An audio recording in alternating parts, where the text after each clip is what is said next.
Good morning, members of the press again, and let me start by saying Happy World Press Freedom Day to you all, and welcome to our viewers online. Welcome to the People's National Congress Reform Press Conference for May 3rd, 2022. Today, with me on our panel is none other from my right, the General Secretary of the People's National Congress Reform, Ms. Geeta Chandan Edmond, the leader of the People's National Congress and the leader of the opposition, Aubrey Norton. And we have just after him, Central Exec member, Mr. Marvin William, and economist, Elson No. Welcome to today's press conference. Today's statement will be read by the leader, and he will start with that, and then we will take questions. Good morning, members of the media and the viewing and listening public. Jagdeo and the PPP are the main stumbling blocks to Guyana's development. Barra Jagdeo is a liar leading a corrupt PPP regime. It is evident that Jagdeo does not intend for the people of Guyana to benefit from our oil and gas resources, while at the same time creating the conditions for the PPP elite friends and family to benefit from our national patrimony. It is in this context that the Pncr wishes to reject another lie peddled by Vice President Jagdeo. At the government's outreach at Bath West Coast Police last Wednesday, he quashed the hope of Guyanese citizens by stating that there is inadequate revenue emerging from the oil and gas sector. This is a lie. It is a clear attempt to ensure that our people do not benefit. It is also a violation of our people's basic rights. In this case, Jagdeo again recited his government's claim that Guyana's current and projected oil revenue are inadequate to lift the living standards of the masses. As such, he added, Guyanese should lower their expectations and not listen to those who insist that oil revenues can transform the quality of life of all citizens. We are convinced that the Jagdeo PPP approach is intended to deprive Guyanese of their benefits while enriching the PPP elite, family, and friends. The PPP has trapped themselves in their own lies. The estimates for government oil revenues are there for everyone to see. The government has itself indicated, and I quote the Department of Public Invitation, quote, in 4 years, Guyana expects oil revenues twice the size of the 2022 budget, unquote. The PPP goes on to say that in 2022, we will receive US $957 million. 2023, $1.17 billion. 2024, $1.34 billion. And 2025, $1.78 billion. That totals more than 5 billion US dollars in oil revenue. Or in other words, more than $1 trillion Guyana dollars. All these estimates were made before the recent price spike in oil brought on by the war in Ukraine, a situation that experts are predicting will extend well into the future. In this situation, there are more resources to be allocated. By any measure, we are looking at more than $1 trillion Guyana dollars in revenue. It was only not so long ago that the entire government's budgets were less than 300 million Guyana dollars. We have moved from talking about billions to talking about trillions. This is a new dawn for our country. How can we take the PPP negativity seriously in the face of these game-changing numbers? Numbers which they themselves have provided. Clearly, the PPP regime does not care for the people of Guyana, and they are the main stumbling block to the people benefiting from our oil and gas resources. Exxon's own projections show Guyana moving from 120,000 barrels of oil per day in 2020 to a minimum of 800,000 barrels of oil per day in 2025. This represents an increase of over 550% in only a few years. It will result in a gargantuan surge in GDP unmatched by anything in our country's history. Within a few short years of oil production, Guyana GDP will have doubled.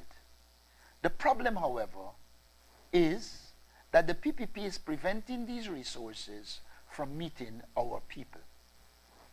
This is not a time for fooling the Guyanese people and playing games with their hopes. This is not the time to cloak the country's bright economic prospects in small-mindedness of stinginess, when at the same time the PPP regime is plundering the resources of our people. This is the time that Guyana needs honest, bold, optimistic, and transformational leadership. Such leadership does not exist in the PPP. The PPP is hell-bent on using Guyana oil resources to benefit a few. On the contrary, the Pncr commits itself to serving the interests of the people of Guyana. In contrast to the despair and defeatism from Jack Doe and the PPP, we in the Pncr are convinced that Guyana's current projected oil wealth, once well managed and used to fund a holistic people-centered development strategy, can end poverty. It can expand and lift the quality of life of all Guyanese, and generally transform Guyana into a developed state in labour time, to use a Guyanese parlance. Our optimism and enthusiasm are driven by three major considerations. One, a calculation of projected oil revenue over the next several years based on installed and planned oil production capacity.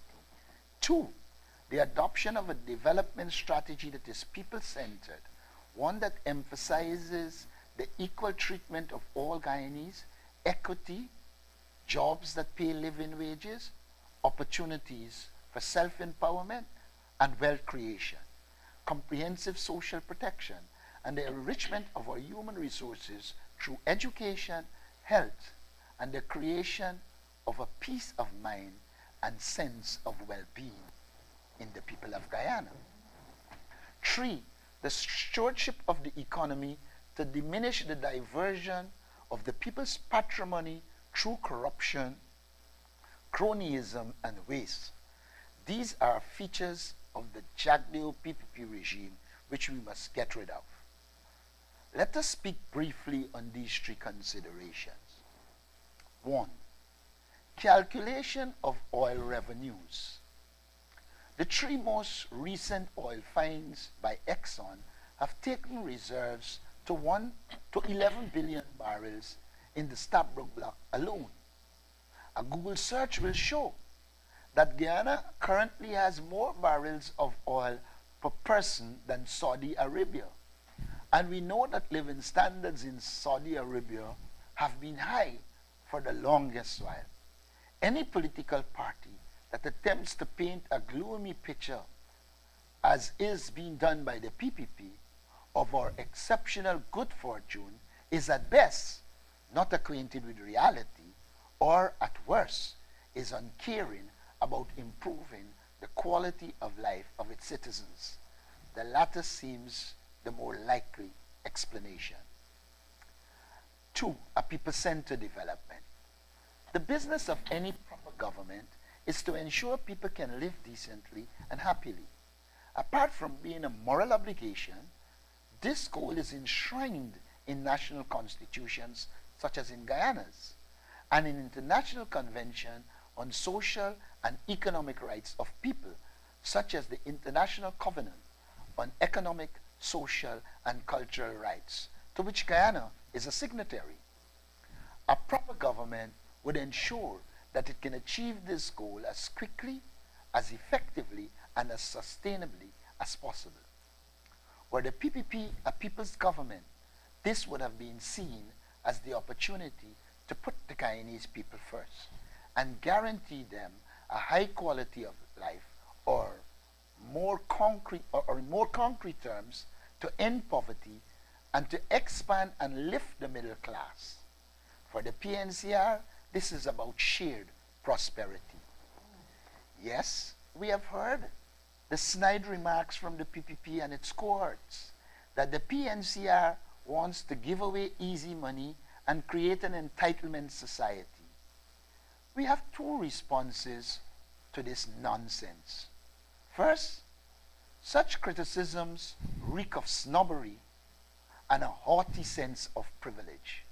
Second, it ignores the fact that spending on people's well-being through both comprehensive social services and social protection schemes is not only good for socio-economic justice, it is also an economic investment in the country's present and future development. Research has shown, for example, that children who benefited from universal child care become more productive and pro-social adults. Guaranteed minimum livable income invigorates communities, businesses, and encourage more female participation in the job market. This is the PNCR's perception of what needs to be done. We are therefore fully comfortable with the moral, social, and economic rightness of our people-centered vision for Guyana's development. 3. Stopping the diversion of the people's wealth. Little more needs to be added to our intention to manage the economy to diminish the diversion of the people's patrimony through corruption, cronyism, and waste. With robust and independent oversight, accountability and transparency systems, significant sums of money can be saved. Money that can be spent to benefit the masses. Unlike the PPP, we will not treat failed projects and failed investment as par for course. We will not enter in secret deals at the expense of the property rights and earning opportunities of our citizens. We will not treat our national patrimony as part of personal assets. It will be remiss of us if we do not point out that Barra Jackdaw is a failed leader with many failed projects and wanton waste of taxpayers' money. Jackdaw has wasted billions of dollars on failed projects such as Amalia Falls, Skeldon Sugar Factory, Enmore Packaging Factory, fiber optic cable, impoverishing NIS, transforming Guyana into a drug shipment port, the promotion and development of a criminal state, and least but not least, the creation of a pension package for himself that is unconscionable. While he makes his friends and family rich, he refuses to give workers a decent and livable wage. No wonder Guyanese workers are seeing through his scheme and opposing him, inclusive of sugar workers, who he lied to with impunity. The time is nigh when Guyanese must see Jackdaw and the PPP for what they are: failures bent on getting rich at the expense of our people. We reject the PPP approach, and the PNCR will create a society based on the principle that the wealth of Guyana belongs to the people, who each must be guaranteed their fair share as their fundamental economic and social rights. Protecting our fisher folks. It is with a deep sense of concern that the PPP corrupt regime seems hell-bent on going ahead with the gas to shore project without a proper feasibility and environmental impact study. We wish to once more draw attention to the negative consequences that this project has for fisher folks. Clearly, the PPP has no interest in safeguarding the livelihood of our fisher folks. We wish to remind the PPP that the PNCR proposed the feasibility of using ISO containerized gas as an alternative to the gas to shore pipeline. The ISO containerized gas approach seems a better option if we are to protect the livelihood of our fisher folks. We urge the PPP to give consideration to this approach. It stands a good chance of us benefiting from our gas resources while at the same time protecting the livelihood of our fisher folks. World Press Freedom Day. On the occasion of World Press Freedom Day today, the PNCR acknowledges the importance of our free press in fighting for and safeguarding democracy and in holding government accountable. We endorse the joint statement by the ABCE ambassadors that the role of the press in Guyana has never been more important to ensure government accountability and fair-mindedness in the spending of Guyana's large and growing oil revenues. Moreover, given the growing crisis of democracy and governance in our society, which is driven by PPP's arrogance and sense of entitlement, we renew our call to the free press to redouble their efforts to help to reverse and prevent damage to our country's political stability and social fabric. The press must investigate and interrogate all in the leadership.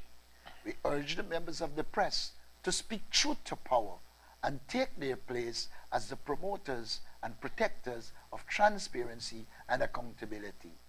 A vibrant press is a sine qua non for good governance in any society. To the free press locally and internationally, we salute your efforts. Happy World Press Freedom Day. Portuguese Arrival Day.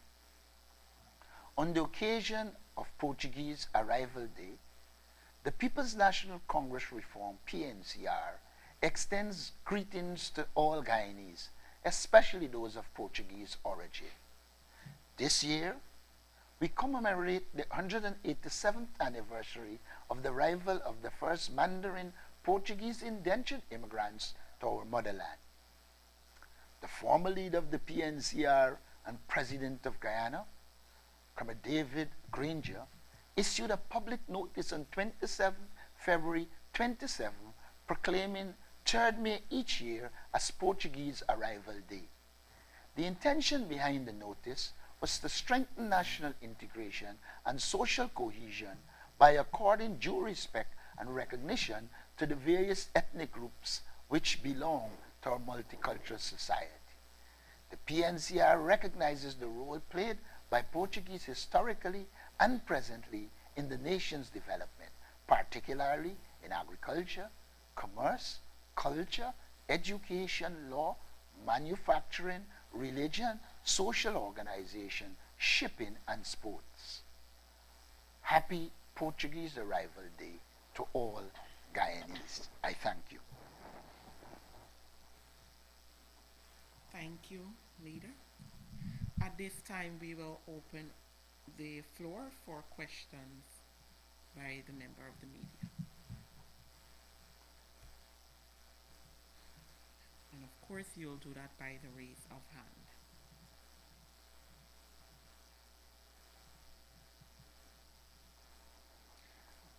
Mr. Adam Harris, is your hand up? I'm seeing a number, I'm not sure.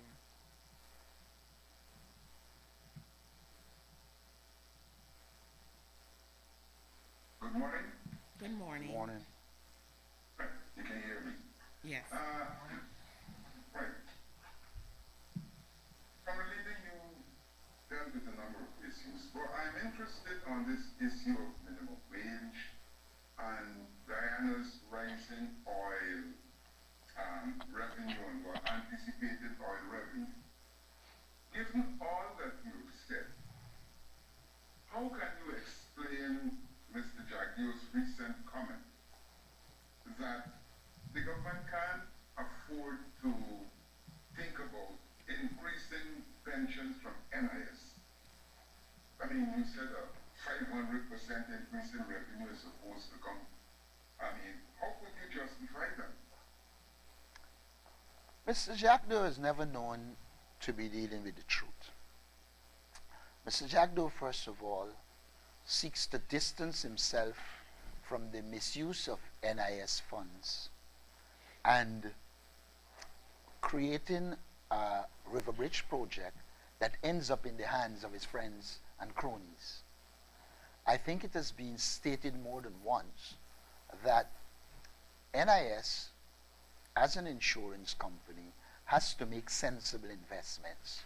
Under Jack Leo and the PPP, they made some of the worst investments. I believe with proper action, proper investment, and with the support of oil revenue, the NIS can honor its obligations and do what is needed. It is also opposite to note here how dishonest is Mr. Jack Leo. He told the sugar workers, or tried to suggest, that the firing of 7,000 workers generated a problem. The reality is, even though the sugar workers paid NIS, as I understand it, that money wasn't transferred to the NIS. And it was during Mr. Jack Leo's time. I think he's just looking for a scapegoat. Like we said in this press statement, Barra Jack Leo is a failure. He is at present leading a puppet failure. And so Guyana has no hope under the PPP regime. And that is why you see in recent times they are finding excuses to do what they're doing. But the bottom line of all of this is that the more benefits they give to the people, it's less for them to be involved in corruption. And since one of the key objectives is to benefit from corruption and enrich their friends, families, etc., his pronouncements are aimed at browbeating the people of Guyana rather than using the resources of the people of Guyana to help the people of Guyana. We in the PNCR have committed to a people-centered development using our oil and other resources, and we think the Guyanese people are listening, they're understanding, and with time we will see the back of the People's Progressive Party. That's what. Oh, sorry. I think he has a follow-up. Yeah, go ahead. Yes, thank you very much. I would definitely like to echo those sentiments regarding the real trade-off between there being funds available for the people of Guyana and there being funds available to be stolen through various mechanisms. And what we're seeing is a massive, massive expansion in the country's GDP. You mentioned a 550% increase in revenue. Rather, that's an increase in production. And it is important to note how few countries produce as many barrels of oil as we do and as we will going forward. 800,000 barrels of oil is nothing to sniff at. Us having 11 billion barrels of oil of reserves is nothing to sniff at. Many countries don't even have 1 billion barrels of oil. And so what is being done right now is a managing of expectations by Mr. Jack Leo.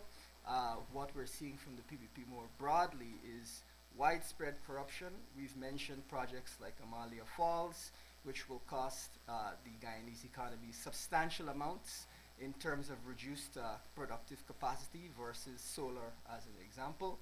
And so as a result, we're seeing the long-term, both the short-term and a long-term negative effect of this approach to policy making, this disingenuous in many ways approach to policy making by the PPP.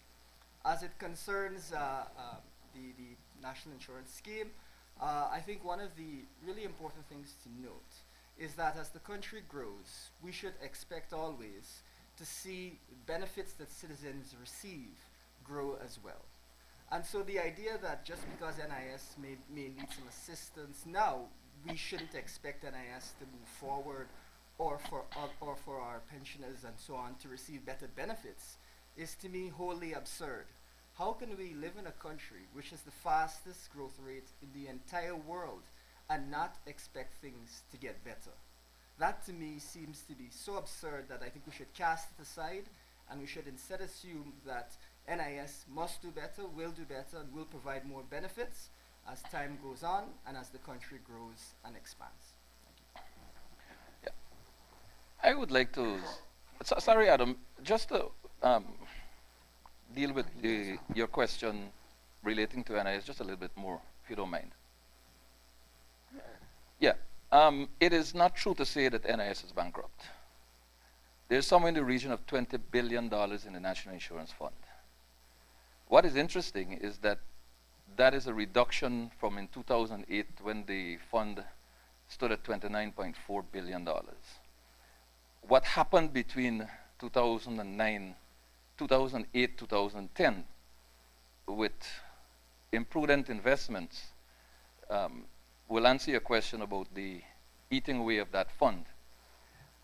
Secondly, the general manager of the National Insurance Board is on record as saying that of the Gaisuco employees who were displaced in the right sizing of the sugar industry, some 4,000 of them have found their way back onto the national insurance roll, either as self-employed persons or as employees of different business organizations. Thirdly, it is untrue to say that the reduction in the number of employees from Gaisuco will cripple the National Insurance Fund.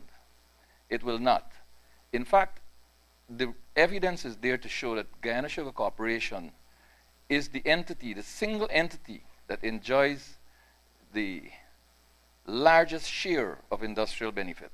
For example, industrial benefit, first of all, is that benefit derived from industrial accidents in the course of and out of one's employment. In 2008, the injury benefit cases that were paid out to Gaisuco numbered 1,500. And that 1,500 represented 74% of the industrial benefit payouts. In 2009, there were 498 Gaisuco cases representing 42.2% of the injury benefit payouts.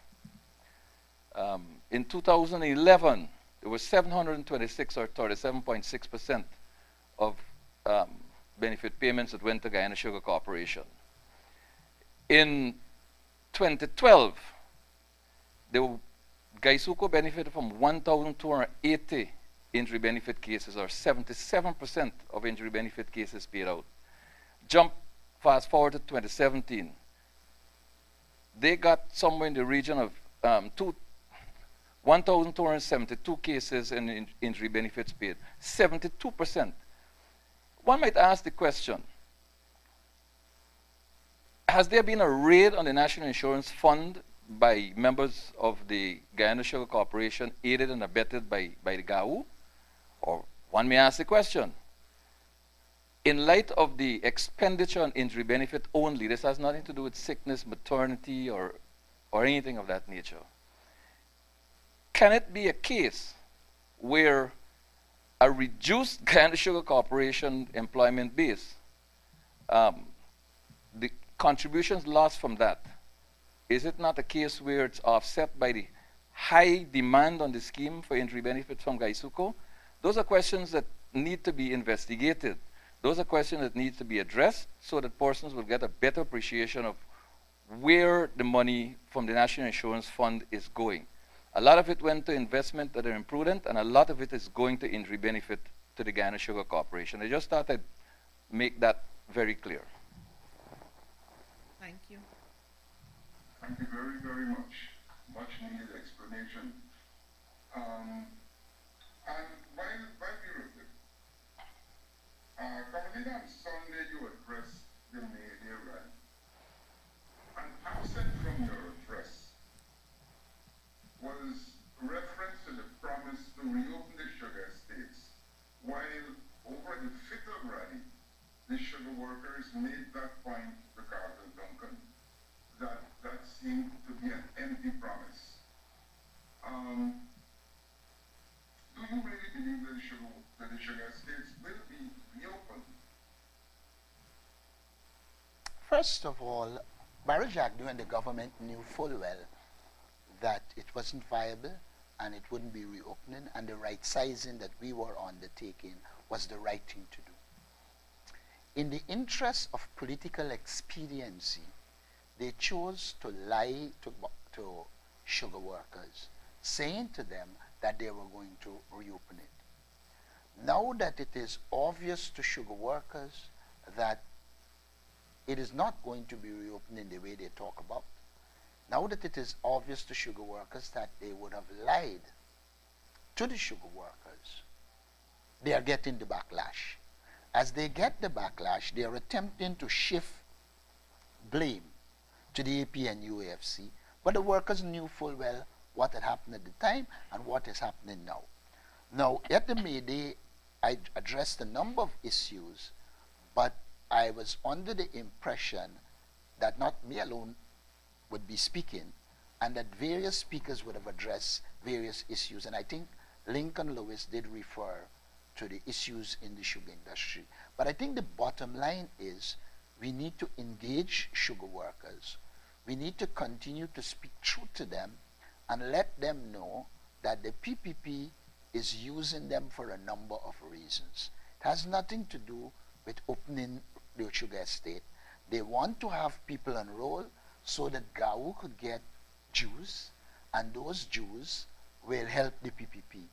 That look in question now because GAU workers are opposing it and there are problems emerging. We are going to support the sugar workers. As a government, we took the bold decision to speak truth to the sugar workers so that they understood the reality. Many of them were put into business, re-employed, etc. There were those who bought the Jagdeo lie and now recognize him that that is what he is, a pathological liar.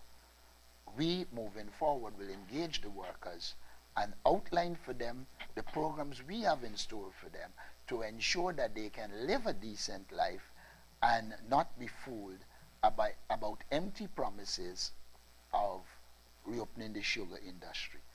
Also, one needs to note that the EU had given a lot of money to the PPP under Jagdeo to realign the sugar industry, to create conditions to move away from sugar while ensuring the sustainability of the livelihood of sugar workers. Jagdeo and company squandered that money on Skeldon and other projects, and they are the people who actually destroyed the sugar industry. When we came to government, we were seeking to right-size it and to give hope to sugar workers so that they can move forward.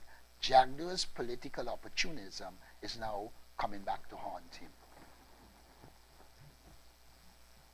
Thank you. Any other questions on the press statement?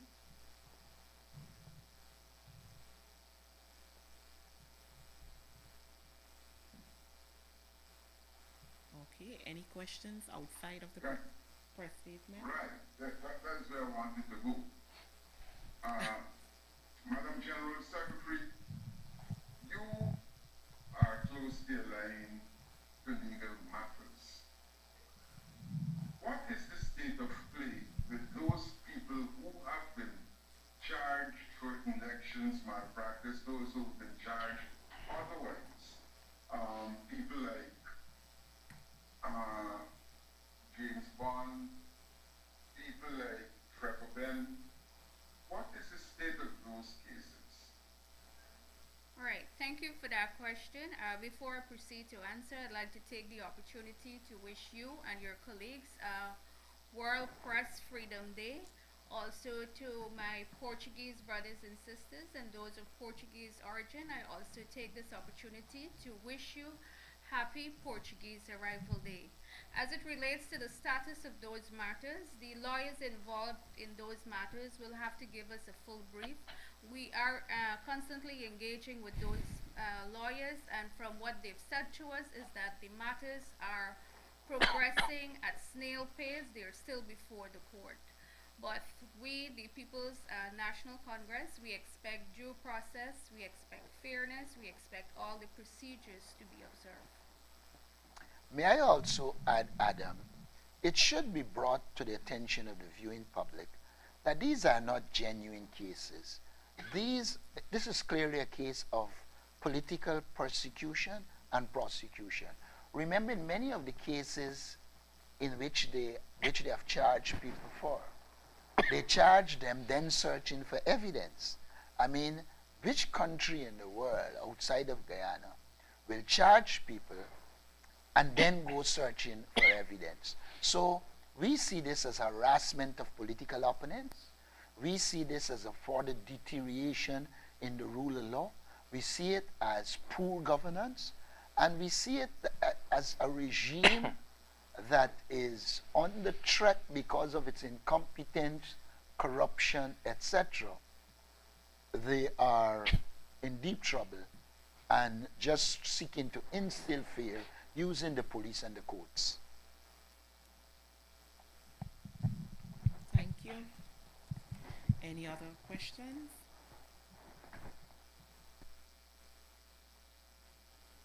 Noting that I've opened the floor for questions outside of the press statement. Okay, I see no, I just want to make two quick comments no problem. for party comrades and the general public. There is a missive going around that is saying that one of our party comrades are placed on the breadline. May I first of all point out that that comrade has been paid every month up until last month, and an arrangement is being put in place for her to be employed in another section of our operation. But it is not a case of placing anybody on the breadline, and those detractors who want to carry it in that direction, we hope that this is clarified and we can move forward. Thank you. You said two, what's the other one? To what? You said you had two things you wanted to address, and there was only one. Did I say two? Sorry, I didn't mean to. I didn't know I recognized I said two. Consider to be a function of old age. Not to worry.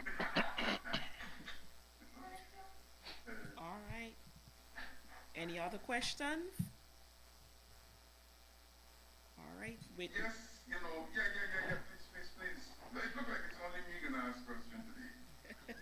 When last we met, you promised to release a statement on the Vandas Charles situation. What's going on? Did you speak with him? Did General Counsel discuss this matter? Well, there was no general counsel since, but the matter was addressed by the central executive of the party. Central exec, sorry. It was addressed by the central executive of the party, and in our internal mechanisms, we will deal with it appropriately. thank you. And just, Adam, just one little bit more information for you regarding your NIS question.